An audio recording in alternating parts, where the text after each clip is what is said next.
உலகத் தமிழர்கள் அனைவருக்கும் என்னுடைய பணிவான வணக்கம்.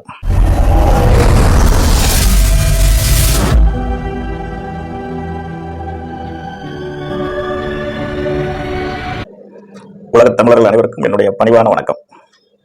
எல்லோரும் எல்லா நலங்களும் பெற்று வாழ அன்னை பராசக்தியிடம் வேண்டிக் கொள்கின்றேன்.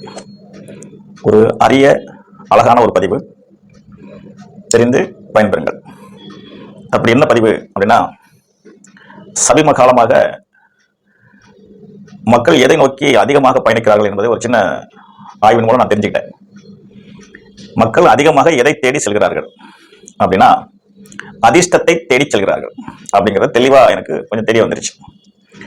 இது தமிழ்நாட்டில் மட்டும் இல்லை, கேரளாவில் மட்டும் இல்லை, நிறைய நாடுகள்ல இருந்து எனக்கு ஃபோன் வருது. எனக்கு அதிர்ஷ்டம் இருக்கா சார், எனக்கு அதிர்ஷ்டம் எப்போ கிடைக்கும், எப்போ எனக்கு லாட்டரி டிக்கெட் விழுவும், எப்போ எனக்கு அந்த பெரிய தொகை கிடைக்கும், இப்படின்னு எண்ணற்ற கேள்விகள் வந்து என்கிட்ட அப்பப்ப கேட்டுதான் இருக்காங்க. நான் எனக்குன்னே அன்னை பராசக்தியுடைய அருளாசிப்படி எனக்குன்னு ஒரு பாணி உண்டு. என்னுடைய பாணி என்னன்னா, எல்லோருக்கும் முடிந்த அளவு 100% சரியாக நடக்க வேண்டும், சரியாக சொல்ல வேண்டும், சரியாக செய்ய சொல்ல வேண்டும் என்பதுதான். 100% சரியாக அனைவரையும் வழிநடத்த வேண்டும் என்ற கொள்கையும் நான் உள்ளவன். அந்த அடிப்படையில் இன்றைய அதிர்ஷ்டத்தை தேடும் மக்களுக்கு என்னுடைய ஒரு அனுபவ ஆராய்ச்சி பதிவு. இதுக்கு அதிர்ஷ்டத்தை தேடி அப்படின்னு கூட தலைப்பு வச்சுக்கலாம். எல்லா நாடுகளிலும் அவங்கவுங்க நிலையில சூழ்நிலையில் வந்துட்டு அந்த வியாபாரம் நடக்கிறதாக எனக்கு தகவல் வந்திருக்கு. ரொம்ப சந்தோஷம். அதுல குறிப்பா கேரளாவில் லாட்டரி டிக்கெட் அந்த மாநிலத்தை சார்ந்தவர்களுக்கு தான் அது அப்படிங்கிற மாதிரி அவங்க செஞ்சிருந்தா கூட கொஞ்சம் தப்பிச்சிருக்கலாம்.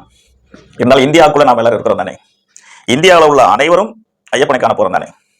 அப்ப இந்தியாவில் உள்ளவங்க எல்லாருமே கேரளாவில் வைக்கிற லாட்டரி டிக்கெட் நம்ம வாங்குவோம். எல்லோரும் என்ன நினைப்பாங்க, முதல் பரிசு நமக்கு விழ வேண்டும் என்ற எண்ணம் தான். எல்லாமே சரியான காரணங்களோட நினைப்பாங்க. எல்லாருக்கும் வறுமை இருக்கிறது, வறுமைங்கிறத விட கஷ்டம் இருக்கிறது, வறுமை கஷ்டம் எல்லாம் ஒண்ணுதான்.